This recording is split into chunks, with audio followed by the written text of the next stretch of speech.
See, I would like to ask about Haikal-e-Suleimani, that whether if we have actually Islam and Muslims, they conquered that portion, but the Jews, they have some sympathies and some religious relation or attachment with that particular area.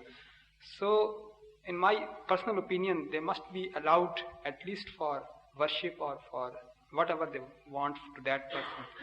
And there should be some settlement between, in my opinion, that they should not be forbidden to stop or to stop to reach. Well, the Jews do not come into picture at all here, because what the Muslims won, they won from the Christians, not from the Jews. Not actually, they don't want the Christian.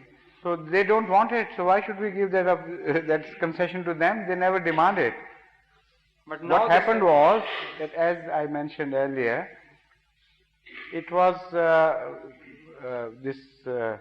Damascus was entered upon by the Muslims in the latter part of Hazrat Umar's Khilafah, and two great Muslim generals, Hazrat Abu Ubada and Hazrat Khalid bin Walid, entered from two different sides.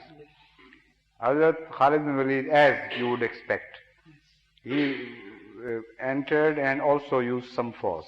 By force. And Hazrat Abu Ubada did not. He entered peacefully and came into an agreement with them, giving them some rights and concessions. So the first half, that was conquered by Hazrat Abu Khalid, that was supposed to be a sort of war spoil, where they could convert it into anything. But the second half was left as such, and they did not change anything. The Christians were given complete freedom. The first time that the mosque was built on the site of Haikal was at the time of Walid bin Abdul Malik, because half of it was occupied by the Christians, and according to the agreement, they were the Muslims were supposed not to change the status quo, so nobody did. But Walid bin Abdul Malik decided and sent to their elders a message that I want to build a mosque here, so permit me. They refused. And it was a place for rubble and refuse, all filth and things. So, and said that whoever does it, he will be cursed. Why so? Because just before Hazrat Jesus Christ, peace be upon him, when this place was demolished, Hazrat Isa alayhi salatu wasalam is known to have forbidden his followers to build anything on this.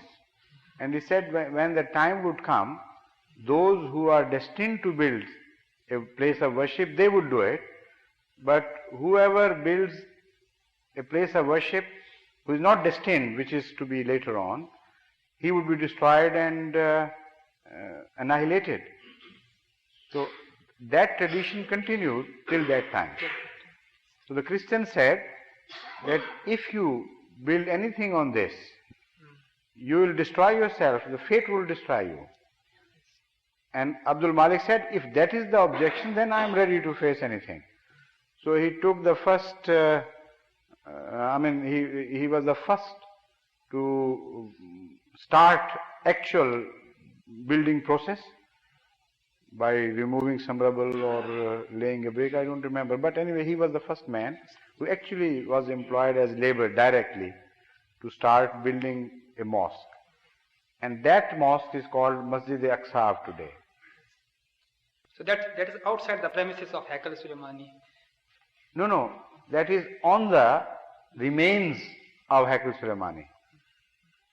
On the same, it is a sort of hillock on which that Haikal-e-Suleimani was built, from time to time rebuilt and so on. Now, as I told you, it was the rubbles and the remains of Haikal-e-Suleimani remain unattended for centuries, many centuries. Since the time of Jesus Christ, peace be upon him, nothing was built on this. So all that the Muslims did was, despite that prophecy of curse they faced the curse and said, well, if the curse was to befall, it was to befall on some others. We are the destined people who were to inherit this place. So we will not be cursed, and they were not cursed. So that shows that it was destined by Allah that when the Muslims inherit this place, they do not have to demolish a place of worship at all. They would occupy a place which was already in shackles and in rubbles. So if anybody has a remote claim at all, it is the Christians, not the Jews.